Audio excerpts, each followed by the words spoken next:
এক মুসলমান আরেক মুসলমানের সাথে সংঘাতে জড়িয়ে পড়ছেন। আমার মনে হয় না এটা ইরানিরাও চায় এবং উপসাগরেররাও চায়। আপনি দেখবেন যে উপসাগরের কোনো দেশ ইরানে কিন্তু ক্ষেপণাস্ত্র মারেনি এখন পর্যন্ত। তারা ধৈর্য ধরে শুধু তারা ইন্টারসেপ্ট করছে, কাজে তারা ডিফেন্সিভ অবস্থা নিয়েছে।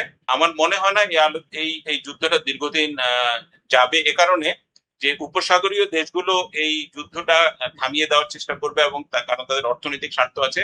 ইরানের, আপনি জানেন যে ইরানের অর্থনীতির একটা বড় সাপ্লাই লাইন হচ্ছে দুবাই। দুবাই হয়ে বিভিন্ন দেশের পণ্য ইরানে যায় এবং ইরানের এক্সপোর্টটা দুবাই হয়ে পৃথিবীর বিভিন্ন দেশে যায়। কাজে ইরান এই যুদ্ধ অন্তত উপসাগরীয় এই 5টি দেশের সাথে যে গন্ডগোলটা হচ্ছে এটা চালিয়ে যাবে না, এটা তারা খুব শীঘ্রই বন্ধ করে দিবে। এবং ইরানের পররাষ্ট্রমন্ত্রী ইতিমধ্যে এই উপসাগরের 5-6টি আরব দেশের সাথে কথাবার্তা বলা শুরু করেছেন। তারা হয়তো কিছুদিন ইসরায়েলে আক্রমণ অব্যাহত রাখবে। বর্তমানে যে মিসাইল হামলা হচ্ছে এই উপসাগরের দেশ বাহরাইন, কাতার, সৌদি আরব, এটা হচ্ছে আমেরিকান বেস গুলোকে একটু একটু একটু ঠান্ডা রাখা, এখান থেকে যাতে এই বেস গুলো থেকে যাতে ইরানের উপরে মিসাইল হামলাটা না হয়। কারণ আপনি জানেন যে যুদ্ধ শুরু হওয়ার আগে সংযুক্ত আরব আমিরাত বলেছিল যে তাদের মাটি থেকে, ইউএই মাটি থেকে ইরানে হামলা করতে তারা দেবে না। যদিও এখানে একটি বেস আছে, মার্কিন যুক্তরাষ্ট্রের বেস আছে, এবং এখান থেকে কোনো হামলা ইরানে যায় নাই। কাজে এই ইরানের সাথে যে উপসাগরীয় দেশগুলোর দ্বন্দ্বটা খুব শীঘ্রই ইয়ে হয়ে যাবে। আমি যতদূর জানি আগামী কাল থেকে হয়তো ইউএ এয়ার স্পেসটা খুলে যাবে। ইতিহাদ এবং এমিরেটস আগামীকাল 3টা পর্যন্ত সময় দিয়েছে, তারপরে এগুলি এয়ার স্পেসটা খুলে যাবে। তার মানে হচ্ছে যে ইরান থেকে আক্রমণটা বন্ধ হয়ে যাবে, এবং এই যুদ্ধ সাস্টেইনেবল না। অর্থাৎ উপসাগরের যে এই পার থেকে ওপারে যে মিসাইল, এটা কোনোভাবেই সাস্টেইনেবল, এটা কারো পক্ষেই যাচ্ছে না।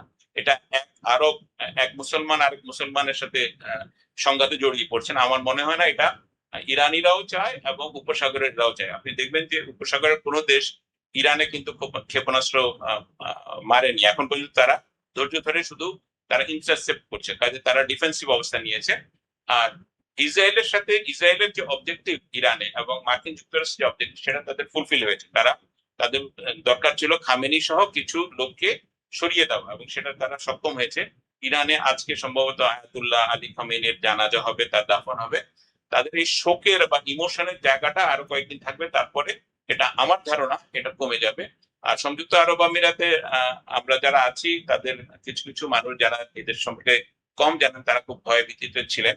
বাট এই দেশের শাসকরা মোটামুটি গত 30 বছর এই দেশের উপর দিয়ে যত ঝড় ঝাপটা গেছে, উপসাগরে যুদ্ধ করেন, ইরান ইরাক যুদ্ধ, সবকিছুর মধ্যেই কিন্তু এই দেশটাকে তারা নিরাপত্তা দিয়েছেন, এবং এদেশের নাগরিকরা মোটামুটি নিরাপদে আছে। কাজে আমি মনে করি উপসাগরের সাথে উপসাগরে যে যে যে সমস্যাটা হচ্ছে ইরানের সাথে, এটা থাকবে না, এটা এটা বন্ধ হয়ে যাবে।